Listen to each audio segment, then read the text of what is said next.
இந்த காலகட்டத்தில் சில பேர் போறாங்க, மக்களுக்கு போறாங்க ஹஜ் செய்வதற்காக. அவங்க இந்த நாயகம் முகமது முஸ்தபா ஸல்லல்லாஹு அலைஹி வஸல்லம் அவருடைய ரவுலா ஷரீஃபை ஜியாரத் செய்வது கூடாது, போகக்கூடாது என்று சொல்லிக் கொண்டிருக்கின்றார்கள். போவதும் இல்லை. அதை பற்றி உங்களோட விளக்கத்தை அறிந்து கொள்ள விரும்புகிறேன். இப்படியெல்லாம் சில பேர் வருவாங்க பிற்காலத்துல. இதுவும் சல்லல்லாஹு இல்முல் மறைமுக ஞானம், சல்லல்லாஹு மறைமுக ஞானம் முன்னேறதுக்கு இதுவெல்லாம் ஒரு அடையாளம்.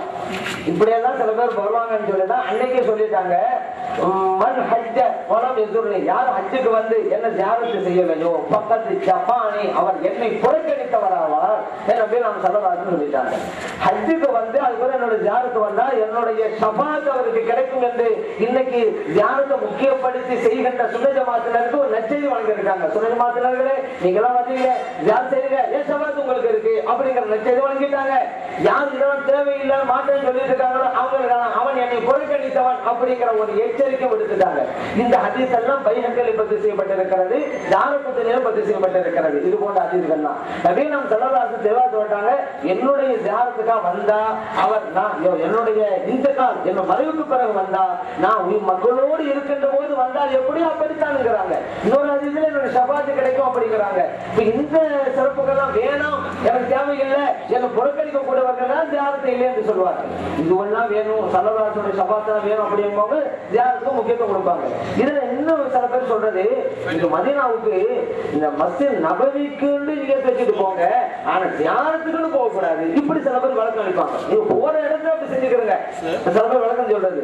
ஆனா நீ போறதா இருந்தா ஜியாரத்துல நீங்க போக கூடாது, பள்ளிவாசல் தான் போகணும். ஏன் பள்ளிவாசல் போகணும்? உங்களுக்கு நிறைய நன்மை கிடைக்குது, 1000 நன்மை கிடைக்குது, அதனால போக அப்படிங்கிறது. நான் கேட்கிறேன், உண்மையிலேயே 1000 நன்மைகள் கிடைக்கிறது, அதனால்தான் மதீனாவுக்கு போக வேண்டும் என்றிருந்தால் மதீனாவுக்கு யாருமே போக தேவையில்லை, எல்லாருமே மக்காவுக்கு போய்கிட்டே இருக்கலாம். ஏன்னா மதீனாவுக்கு 1000 நாள் கிடைக்கும், மக்காவுக்கு போனா 1 லட்சம் கிடைக்கும். அந்த பையன் சொல்றான், அவன் போயிட்டே இருக்க மதீனா போவதற்கு தேவையில்லை. இன்னும் சொல்ல போனா மக்காவில் இருக்கக்கூடியவர் மதீனாவுக்கு போகவே கூடாது. ஏன் லட்சத்தை விட்டு 1000க்கு போறாரு?